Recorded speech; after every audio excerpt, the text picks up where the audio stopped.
Bonjour à toutes et à tous, bienvenue sur votre chaîne d'information en ce mardi 17 septembre. Et dans cette édition, on reviendra sur la baisse de qualité de l'eau du robinet depuis quelques jours. On parlera de la manifestation nationale des agents des finances publiques. On reviendra sur le déménagement de la maison régionale de l'environnement et des solidarités. Et puis on parlera de sport avec un match important pour le LOSC en Ligue des Champions.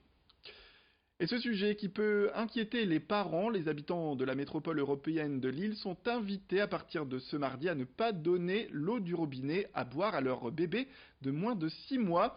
La cause n'est autre que la sécheresse. Une teneur en perchlorate supérieure à 4 microgrammes par litre pourrait être détectée, ce qui est donc déconseillé aux nourrissons. Et on le disait, en cause, c'est la sécheresse qui a provoqué un abaissement historique du niveau des nappes phréatiques. Devant cette situation, les différents acteurs du service de l'eau de la métropole européenne de Lille ont dû forer au sud de la métropole dans des sources au sein desquelles la présence de traces de perchlorate est identifiée. Tout de suite, plus d'informations sur le sujet avec l'un des responsables d'Iléo, le gestionnaire de l'eau au sein de la métropole européenne de Lille. Les perchlorates ont été découverts en 2011. Avant, on les mesurait pas. Les perchlorates, c'est un ion qui transite qui arrive dans les nappes phréatiques, qui ressort des munitions de la guerre 14-18. Pour éliminer ces perchlorates, les techniques n'existaient pas. Elles viennent d'être homologuées et la métropole européenne de Lille a déjà lancé les études pour mettre en place cette technique qui est une technique membranaire, qui est issue de la désalinisation de l'eau de mer. Elle vient d'être homologuée et on est déjà en train d'étudier la possibilité de mettre cette technique en place sur la métropole de Lille. Voilà pour ces informations complémentaires concernant cette restriction de la consommation de l'eau du robinet pour les bébés de moins de 6 mois.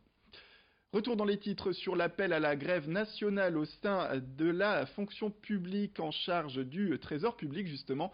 C'était un appel hier dans plusieurs grandes villes de France, une grève pour dénoncer les dégradations des conditions de travail. À Lille, 45% des fonctionnaires des finances publiques étaient mobilisés selon les syndicats. Une manifestation qui a débuté avenue Kennedy devant le siège du Trésor public. Les agents mobilisés ont critiqué notamment le plan Darmanin qui prévoit la suppression de centaines de sites du Trésor public en France, sans oublier, selon les syndicats toujours, la suppression de 5000 postes à l'échelle nationale. 2 tiers des sites de la ville de Lille étaient fermés d'ailleurs hier. Au terme de cette première journée, les grévistes espéraient bien se faire remarquer. Rémi Desremeaux est allé les rencontrer. Comme alternative, je vous dis déjà qu'on mette le plan au placard dans un premier temps, ça c'est la première chose, et dans un deuxième temps qu'on ait une réelle négociation. Il y a 10 ans, on a fusionné les impôts et le trésor, depuis 10 ans on demande à ce qu'il y ait un bilan de fait, il n'y a jamais eu un seul bilan de fait. Et depuis 10 ans, on a supprimé 1300 emplois dans le Nord. On était 4200, on est 2900.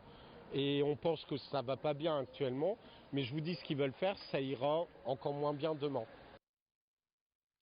Et puis après 40 années de présence rue Gosselet à Lille, la maison régionale de l'environnement et des solidarités, autrement dit l'AMRES, va déménager. À la fin de l'année, l'institution qui regroupe une centaine d'associations membres va rejoindre le quartier de l'Île-Five. Elle occupera donc gratuitement un immeuble communal en colocation avec un centre de ressources pédagogiques. C'est un changement pour tous les salariés et les personnes qui gravitent autour de l'AMRES. Un changement qui est important car le bâtiment actuel ne serait plus forcément adapté. Xavier Galland, le directeur des lieux, était avec nous. Ce bâtiment, même s'il est charmant, il n'est pas complètement fonctionnel et que, étant donné les sujets qui sont traités ici par les associations de ce réseau et de cette maison, eh bien, nous pouvons nous sentir un peu à l'étroit. Nous accueillons ici plus de 2500 réunions par an. C'est une cinquantaine de salariés associatifs, plus la quinzaine de salariés de l'AMRES qui sont aussi des travailleurs au quotidien dans ce bâtiment. Donc mieux accueillir le public, mieux accueillir les gens qui travaillent dans les associations, mieux accueillir tous les bénévoles qui utilisent ces espaces, c'est une volonté forte que nous avons défendue. Et puis ce mardi soir, on parle sport, le LOSC retrouvera la Ligue des Champions avec un déplacement à l'Ajax d'Amsterdam. Un déplacement très attendu par les supporters lillois qui ont rempli le parcage. 2500 personnes vont prendre le départ en rouge et blanc direction les Pays-Bas. En ce jour, d'ailleurs, quelques milliers étaient déjà partis ce matin de la ville de Ouascal. Un match pas évident face à une équipe habituée des joutes européennes et qui a encore réalisé une saison 2018-2019 impressionnante, surtout en Ligue des Champions. Présentation du premier adversaire des Dogs, c'est tout de suite avec Vincent Vieillard.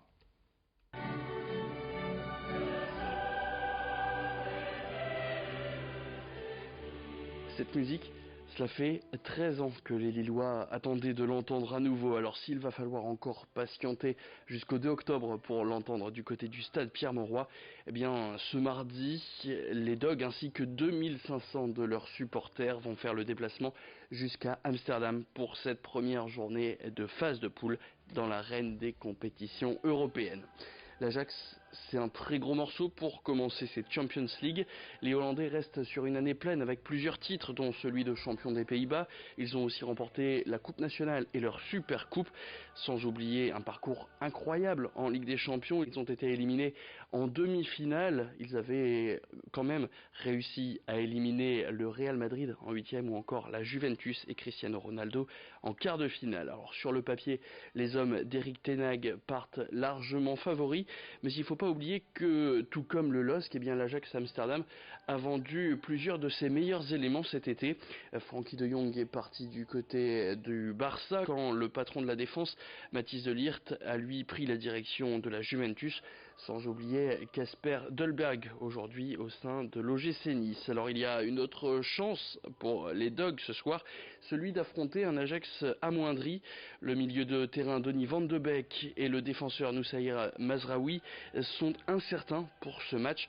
Et l'entraîneur du club de la capitale des Pays-Bas ne devrait pas prendre de risques puisque l'Ajax a un match très important en championnat ce dimanche face au PSV Eindhoven qui est aujourd'hui son dauphin au classement. Alors Ajax Amsterdam, LOSC, c'est ce soir, coup d'envoi à 21h.